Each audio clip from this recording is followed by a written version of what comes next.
Kung mahilig ka sa fries na mga luto, itong recipe natin ay para sa iyo. Fried crispy onion rings. Sa video ito, ipakita ko sa iyo kung paano ko ito niluto, pinasarap at pinakrispy. Tara!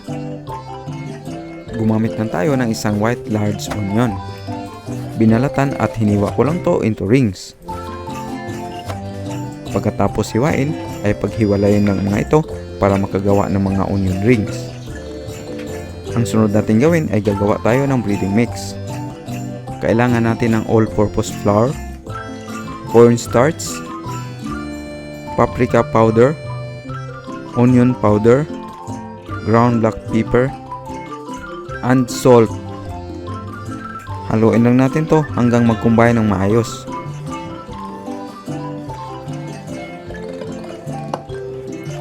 Lagyan na natin to ng tubig. Haluin na natin to hanggang makagawa tayo ng batter. Dahan-dahan lang ang paglagay ng tubig ha, hanggang maabot ang tamang consistency ng batter. Hanggang maging ganito na siya kalapot. Hindi pala tayo nakabili ng breadcrumbs, kaya ito na lang natirang sliced bread ang gamitin natin. Gumamit lang tayo ng blender para mapulbos ang mga ito. Meron na tayong butter at breadcrumbs, kaya simulan na natin sa pag-coat ang mga onion rings. Isawsaw lang natin ang mga ito paisa-isa dito sa ginawa natin na batter. Ilipat agad dito sa breadcrumbs para i-coat. Isit aside muna ang mga ito ng ilang minuto para dumikit ang mga breadcrumbs sa onion bago ito iprito. Ulitin lang ang proseso hanggang ma-coat lahat. Nagpainit na tayo ng tamang dami ng mantika dito sa kawali. Iprito lang natin ang mga onion rings by batch para ma-maintain natin ang tamang temperature ng mantika para maging crispy ang ating mga pritong onion rings.